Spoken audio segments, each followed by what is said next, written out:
Good evening, I'm Maciej Mikos and you're watching World News Tonight live from Warsaw.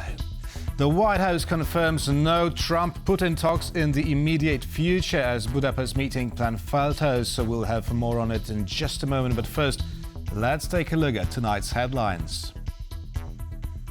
Poland detains 8 people suspected of planning sabotage on behalf of Russia. Poland and Sweden are boosting their defense cooperation. And a US pianist takes gold at the 19th Chopin competition. European allies, as well as Ukrainian President Volodymyr Zelenskyy, support US President Donald Trump's proposal to start peace talks with Russia by freezing the current line of contact. But a summit between the US and the Russian president in Budapest that could have kick-started those negotiations was thrown into doubt after a White House staffer said no meeting is planned in the immediate future. So now let's go live to our EU correspondent Angela Skujins in Brussels. Good evening, Angela. So what's the state of play?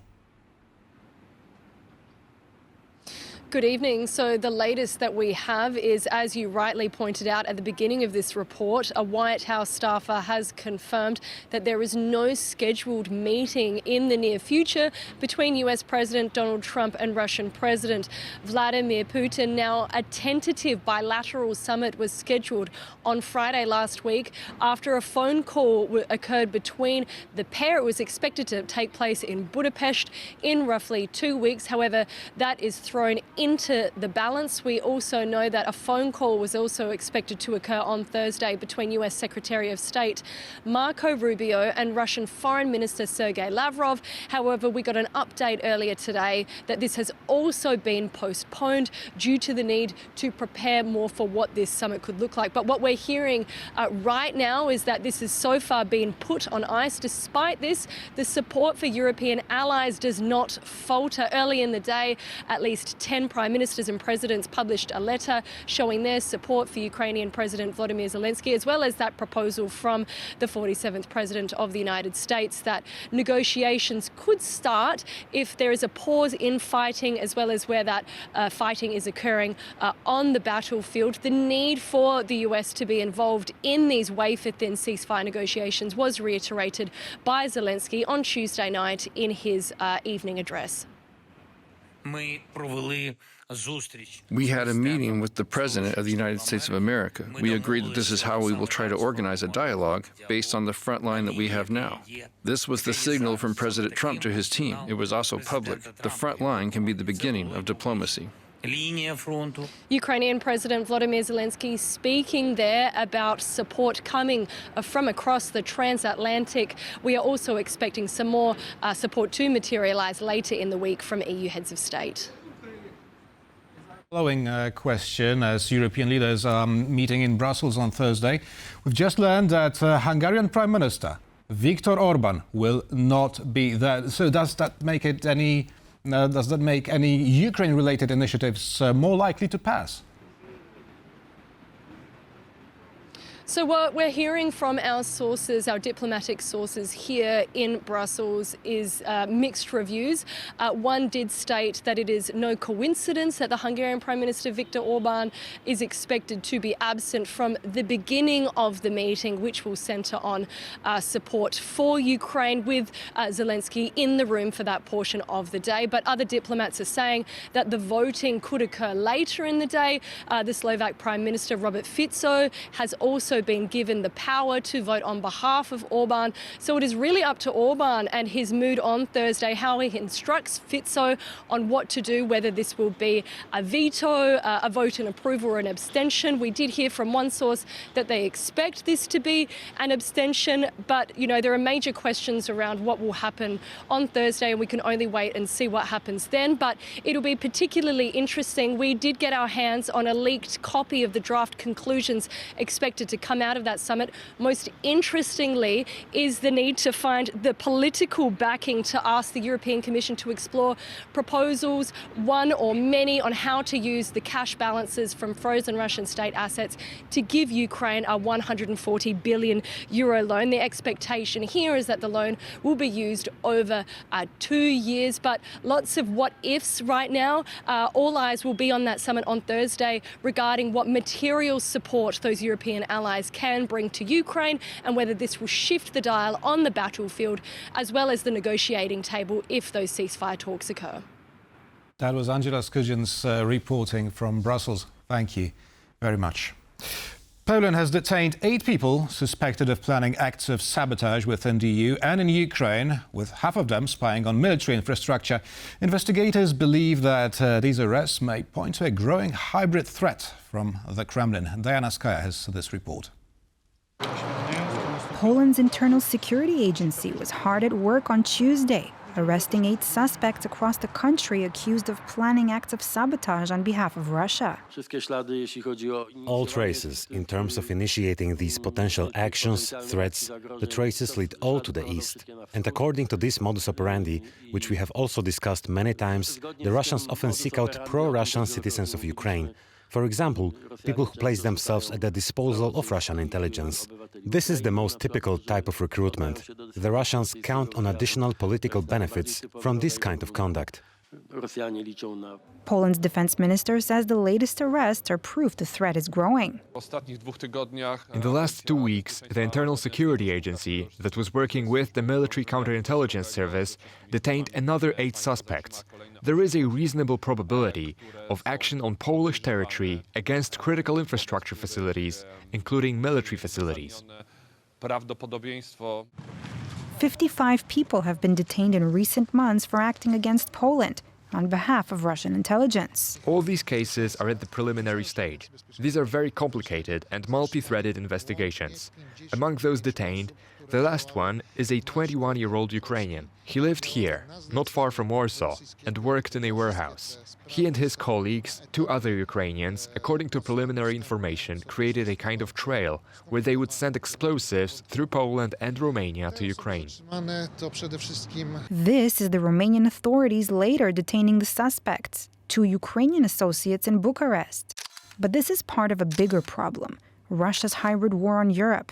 In early October, drone sightings grounded flights in Munich, Denmark and Norway, disrupting thousands of passengers. Last month, prosecutors in Lithuania uncovered and detained a Russia-linked network of suspects who are alleged to have planned and organized arson attacks in various European countries. Now, as Poland tightens its defenses, the question for Europe is how to stay one step ahead. For TVP World in Warsaw, I'm Diana Skaya. Poland and Sweden are ramping up their defense cooperation. The governments of the 2 countries want closer economic and military ties in face of the threat from Russia. And our reporter Widziusz Nicia reports from the Polish-Swedish Defense Industry Forum. Warsaw and Stockholm want to boost their defense cooperation. On Monday in Warsaw, the Polish-Swedish Defense Industry Forum took place. It started with the signing of a memorandum where Poland and Sweden declared their willingness to continue and even boost their cooperation in the future. There were representatives of the Polish and Swedish defense industries here. There was a display of military equipment to perhaps invite new defense contracts, and the Polish and Swedish government delegations led by defense ministers Władysław Kosiniak-Kamysz from Poland and Paul Jonsson from Sweden, who both declared that they really want to boost and strengthen ties between Poland and Sweden. When we stand together, whether we are in Warsaw, Stockholm, Brussels or anywhere, Poland and Sweden are key partners for each other.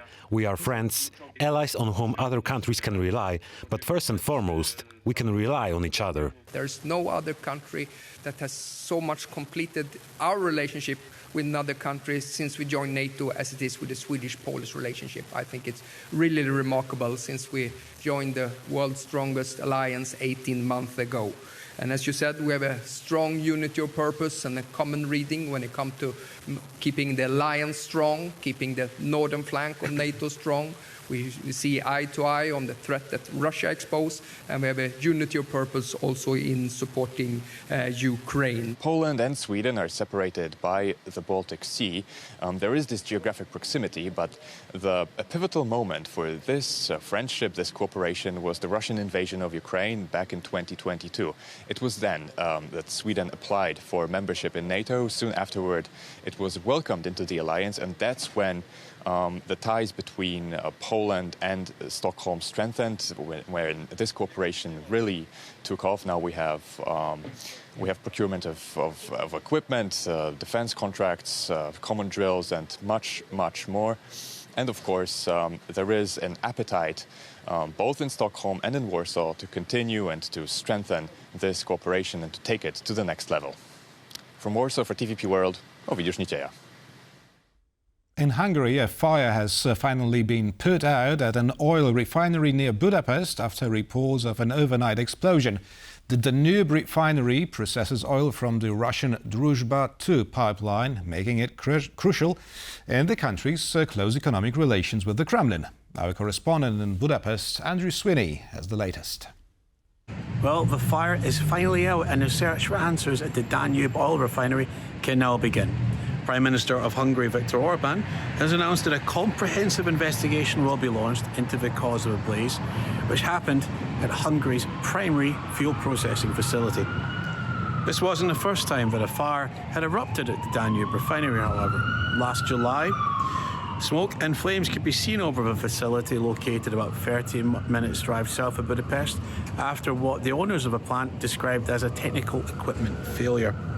However, the timing of last night's blaze drew online speculation about potential sabotage. The Danube refinery receives oil directly from the Druzhba 2 pipeline. Now, if that's familiar to you, that's because it is the pipeline that takes oil and gas from Russia to Hungary via Ukraine. As you can imagine, it is politically controversial in geopolitics. Another fire occurred at the Petrotel Lukoil refinery in Ploiești yesterday. Now, that's located in southern Romania.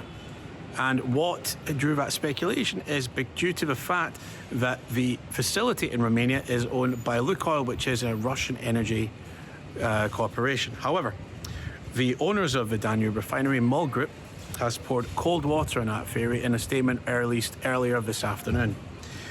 They said that no evidence was found to suggest that any external influence had played a role in the fire. Furthermore, there is no connection between the explosion at the Romanian oil refinery and the fire at the Danube refinery.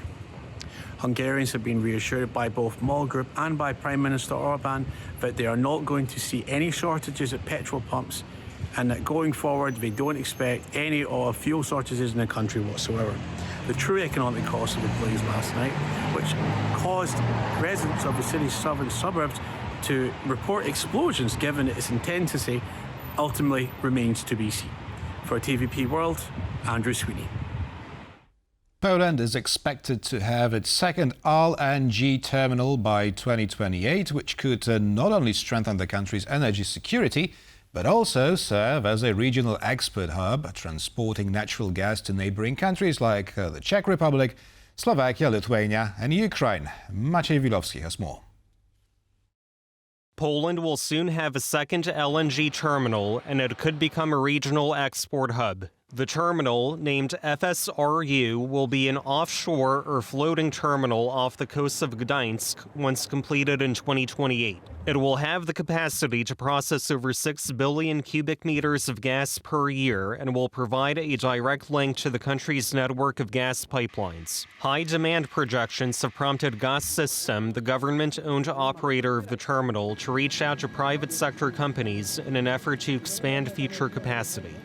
The reported demand for 2031-2032 exceeded the planned capacity of the second floating storage regasification unit almost 4 times, which would be capable of regasifying 4.5 billion cubic meters of gas annually.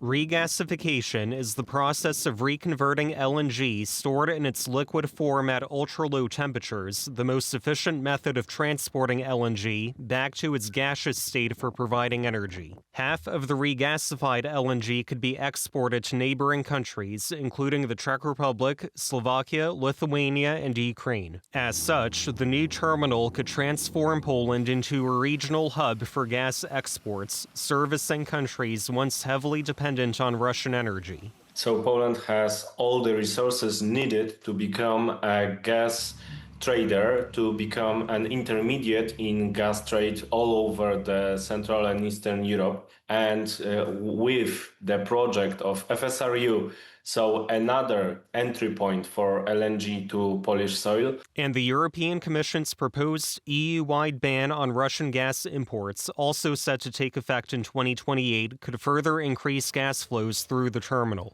That could prompt countries like Hungary and Slovakia, which have so far resisted calls to divest from Russian energy, to consider Poland as an intermediary. Maybe that is why customers from Slovakia, Hungary, and different parts of Central and Eastern Europe are so heavily interested in Polish FSRU. The construction of a second LNG hub is part of the Polish government's efforts to boost the country's energy security. Since the Russian invasion of Ukraine, Poland has fully divested itself of Russian oil and gas, ending decades of dependence on Russian energy imports. Since then, the United States has become by far the biggest supplier of LNG to Poland, followed by Norway in a distant second. The opening of a second LNG terminal in a few years' time could mark a major milestone for Poland's energy security and transform the country into a regional export hub for natural gas. Maciej Wilowski for TVP World.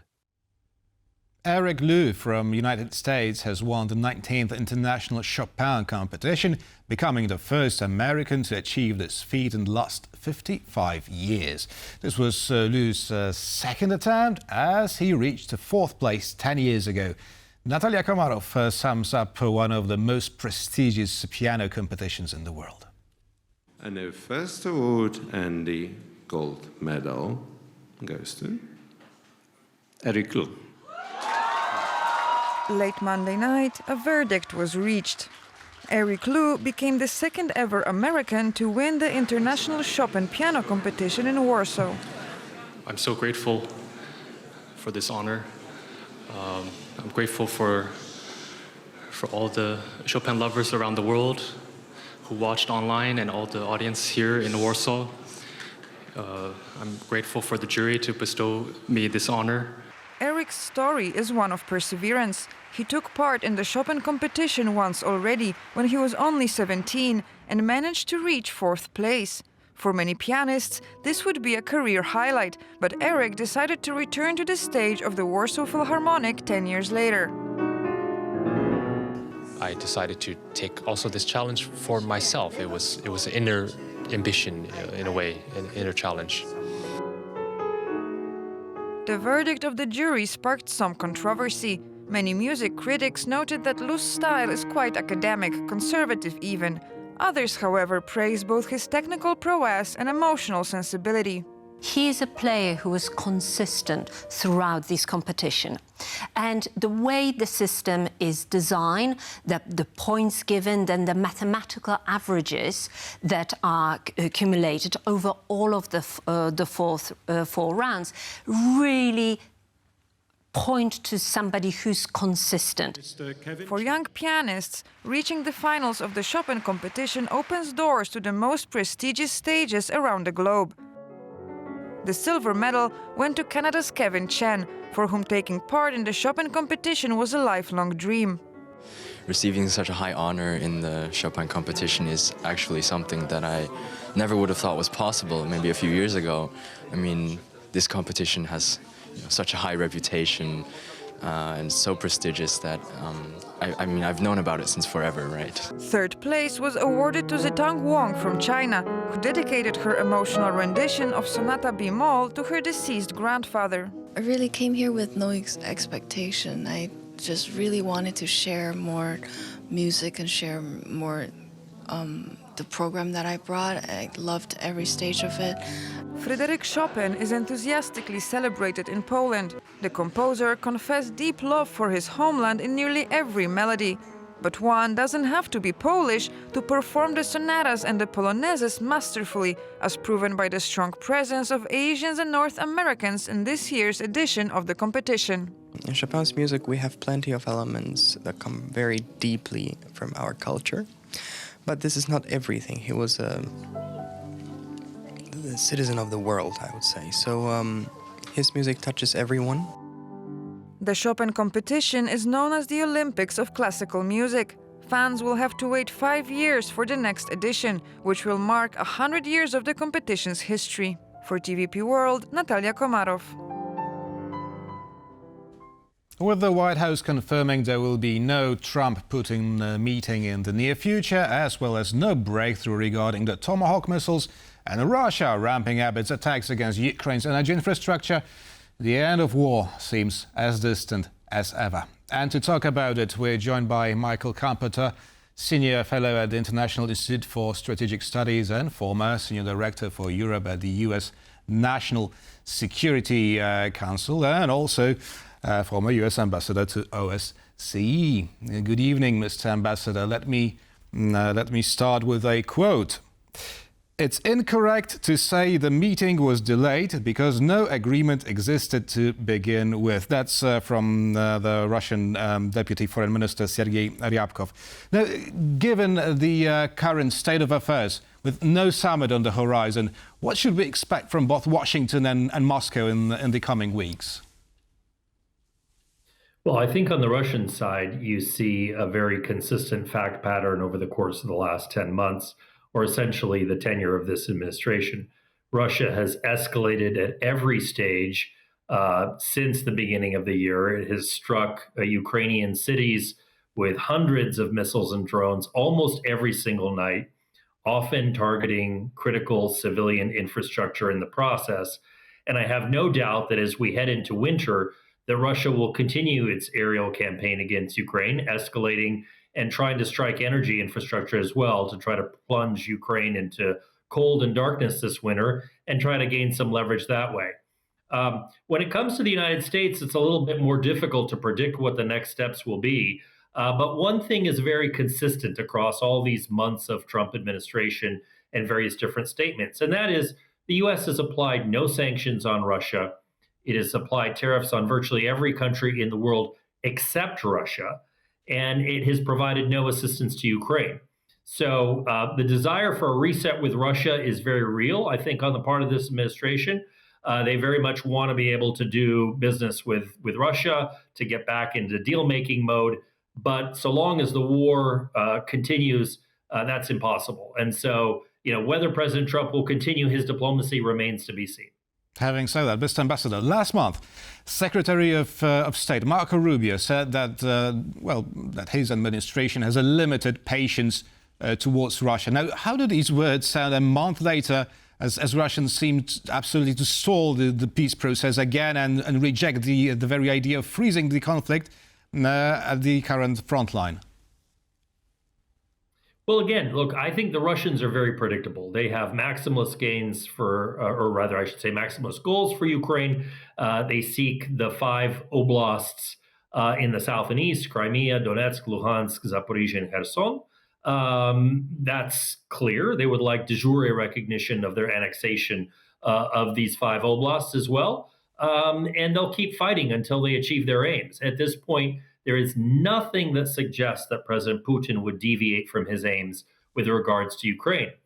When it comes to the Trump administration, as I said, I think the overriding aim of this administration is to reset relations with Russia, to lift sanctions, and essentially to do business for the benefit of both sides. But the administration can't do that so long as there's a war and so long as there's sanctions on Russia. And so they're trying to find a solution, but at every stage of this war and at every stage of the diplomacy, including most notably at the Alaska summit, they've refused to put leverage on Russia.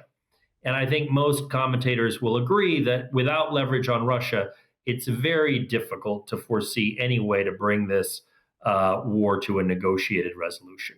Well, that's interesting because it seemed until the last Friday that Ukraine finally had Donald Trump on their side. Now, what do you think has happened during the American and Russian president's phone call? Well, to be honest, I don't think it's all that material what happened in the phone call. I suspect that President Trump in his readout on Truth Social noted that they talked about trade. And it was a 2.5-hour call, so I can imagine that there was a lot of discussion of trade, which, by the way, U.S.-Russia bilateral trade is about $5 billion, which is minuscule in global proportions. For relative reference, that's about a quarter of our trade with, say, Guatemala. So it's very, very little. But that, I think what's important to understand with the Trump administration is that there's a very deliberate policy of tacking back and forth, from saying that Ukraine has no cards in February to saying that Ukraine can win, from suggesting that there's going to be no support for Ukraine militarily to suggesting that perhaps tomahawks are on the table. It's a very deliberate process of going back and forth to leave people guessing and ultimately to forestall criticism, because this way observers will give the administration the benefit of the doubt. But as I said, it's more important to look at the deeds and not at the words. And when it comes to actions, this administration has been very consistent. And that consistency has been in applying no costs whatsoever on Moscow. Yet words also have their value. Now, as a diplomat, what do you make of Donald Trump's words that Putin has, quote, won himself certain property in Ukraine? Now, is Washington really legitimizing the Russian gains in its war of aggression? Well, the quote you just cited sure appears that way. Not to mention the fact that the United States president welcomed Vladimir Putin, who's an indicted war criminal in Alaska, by literally rolling out the red carpet, as you're showing there to your viewers. This was a form of legitimation that Putin could have only dreamed of, months ago, or certainly in the last administration of Joe Biden. So we're in a different world right now. And yes, the administration is absolutely signaling that it is tolerant of a naked land grab as a form of acquiring territory. And Mr. Witkoff, who is Trump's special envoy for Russia and Ukraine, has on many occasions evinced support for Putin's declaration that there have been referenda in these occupied territories that legitimately make them part of Russia. Of course, the rest of the world doesn't see things that way. But in the United States administration under this president, there is a consistent pattern of trying to legitimate some of these gains by force. Mm-hmm. According to Bloomberg, Washington opposes the European proposal of using proceeds from Russia's frozen assets to help finance Kiev's military. Now, do you think there's a chance it will change anytime soon? Well, I sure hope so. But this was, frankly, something that I was not expecting either. I was hoping that the Trump administration would support the use of the immobilized assets, because ultimately this is not U.S. taxpayer money. And President Trump, according to the America First mantra, has not wanted to use American resources to fund the war, to fund Ukraine's ability to defend itself, but has been open to other suggestions, including the sale of U.S. weapons and equipment to NATO allies to give to Ukraine. So I had been hoping that the administration would look favorably on this proposal, which is rather creative in terms of the details, because it does not seize these assets outright, but it creates a special purpose vehicle that will allow for a loan to be given to Ukraine in a very sizable amount, roughly 150 billion euro. And so it's very unfortunate for Ukraine, because these assets are badly needed, both to plug a budget hole in Ukraine, but also to procure military equipment. Assets held by Europe. Mr. Ambassador, this will be the last question. On Monday, EU energy ministers agreed to phase out all gas contracts with Russia by 2028. Starting next year. Now, this has already been dubbed a scandal by Hungary, Russia's close ally, and Russia seems to be losing its leverage over Europe. Now, is there anything apart from, threatening Europe with the use of nuclear weapons that the Kremlin can still, in fact, threaten the EU with? Well, I would set aside the dangerous and irresponsible nuclear rhetoric. And no, I think that Russia will continue its hybrid war against Europe as it has been waging for at least a decade. So I think we can expect to see continued sabotage operations, gray zone attacks, arson, et cetera, et cetera. However, it's been long overdue for Europe to wean itself off of all Russian hydrocarbon purchases. And there still remain a number of loopholes or cutouts in the sanctions regime, which is, by the way, way too slow. Europe should be stopping the purchase of Russian hydrocarbons yesterday or tomorrow, not in 2028 or not beginning next year. That's far too slow, in my opinion. But look, there are a number of countries that buy Russian crude, that refine it, and then sell that refined product to European countries. So there are these loopholes that are still being unaddressed by the European Commission. And until Europe gets serious about cutting Russia's war machine off from these revenues, Russia will continue to have the resources to be able to wage war for years to come. So this is really something that European politicians need to focus more on. They need to act quicker and more decisively to cut off Russia's revenues from oil and gas.